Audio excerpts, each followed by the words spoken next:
It is bad enough that the private IRS, the private corporation owned by the same owners of the Federal Reserve crime syndicate, uses our tax dollars, Americans' tax dollars, to fund ridiculous parodies on Star Trek and Gilligan's Island, stating that they are training films funded by $60,000 of taxpayer money paid to a private corporation that Captain's log, enslaves stardate 8.23.2110.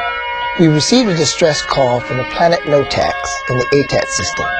According to their leaders, the planet civilization has degraded to anarchy. Chaos rules over order.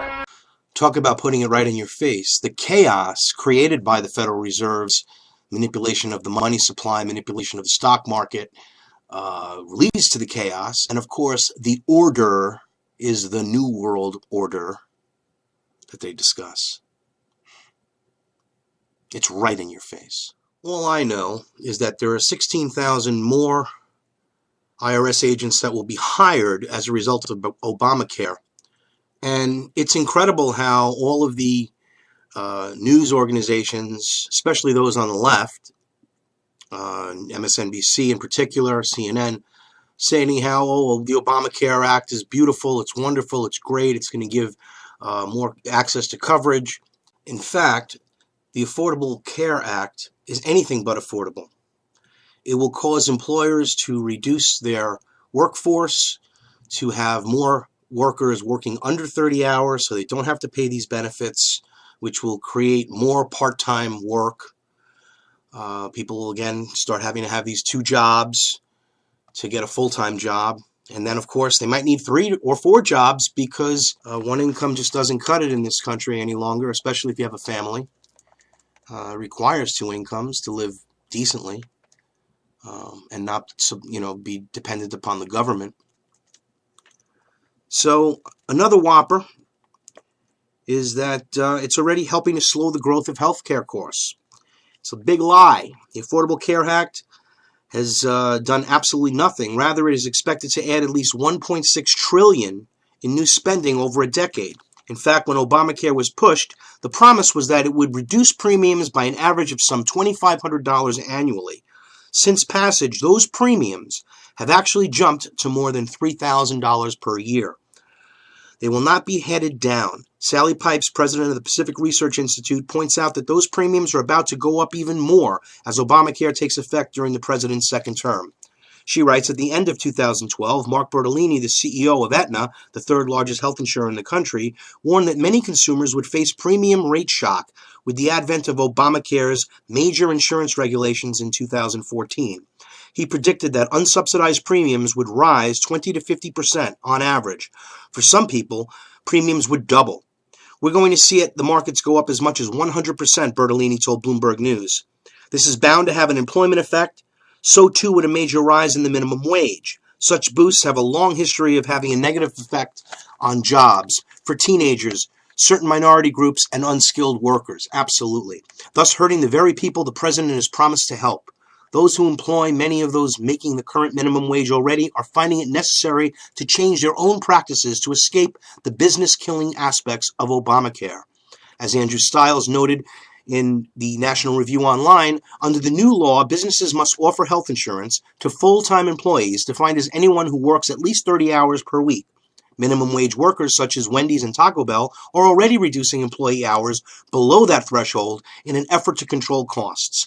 Many businesses are likely to follow suit. In one recent survey by the consulting firm Mercer, half of the businesses contacted said they plan to restructure so that fewer employees would work 30 hours per week. This is how it's going to be.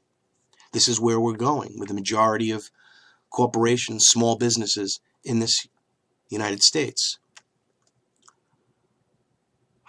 It has been said that one can be sure that Obama must love the poor because he creates so many. Couldn't have said it better. We have to do something about this. The IRS is getting a boom, making videos, have nothing to do with training, spending thousands and thousands of dollars, tens of thousands of dollars of our tax money, and they're a private corporation. It's unbelievable. There have been 4 more years of no global warming. In addition, in 2010, there had been no significant world temperature increase for over a decade. The streak is now 16 years long, but of course, we've got those pundits out there saying we got to do something about global warming. You see, the climate change, pay taxes to the Rothschild Bank. It's a fraud. The scientific basis for catastrophic climate change gets weaker and weaker. The economic argument for green subsidies has already collapsed. It is time for the administration to quit using both arguments to justify a regulatory and fiscal power grab. Amen to that. It is hard to know which of the myriad of proposals was the most outrageous on a night of many contenders. Certainly well toward the top of an inventory had to be the notion of putting the federal government into funding preschool for every child in America. The federal Head Start program, which is around $200 billion, has already been spent and is essentially a prototype for this latest brainstorm. How's it doing? Not very well. As put by the Wall Street Journal, the feds are going to educate your toddler no matter the evidence, even when government itself has to acknowledge that the long-term ineffectiveness of Head Start. The feds unsurprisingly have answered to that. The program would be just fine if more money were spent on the adults involved. Mr. Obama claimed that the study after study showed every dollar of pre-kindergarten investment saved $7 later on through better student performance, graduation rates, and the like. Keep this man away from a stock portfolio, let alone the social sciences. In December, Mr. Obama's own Health and Human Services Department released an evaluation of Head Start, the 47-year-old program for low-income toddlers, and concluded that any cognitive gains disappeared by the 3rd grade. HHS has sat on the legally mandated study for more than a year. Most other academic studies have also found that early intervention fade out, and these programs rarely achieve what they promise. It's true. It is absolutely true. We can't keep spending our way out of this problem. It's not going to happen. We have to cut our way out of the problem. We spend too much money. There are too many people working for the government. We need to get people into the private sector. We need to stop all of this incredible growth of government. The IRS is growing. It's not even a government agency. They're getting jobs. They're helping their company, their private corporation. Wake up, everybody. We're being bamboozled by the Democrats and the Republicans. You see, the power structure is controlled by these mega corporations. After all, the health care bill was written by the drug companies and the insurance companies. So certainly it's going to be in their benefit. And who got Mr. Obama elected? And who funded Romney? And going back, who funded Bush? It's the same people. And they, the corporations, are running the show. They are the ones that are putting forth these regulations against other industries, the milk industry, the food, and now, of course, healthcare. The government is entrenched in our lives. What we need is freedom and liberty.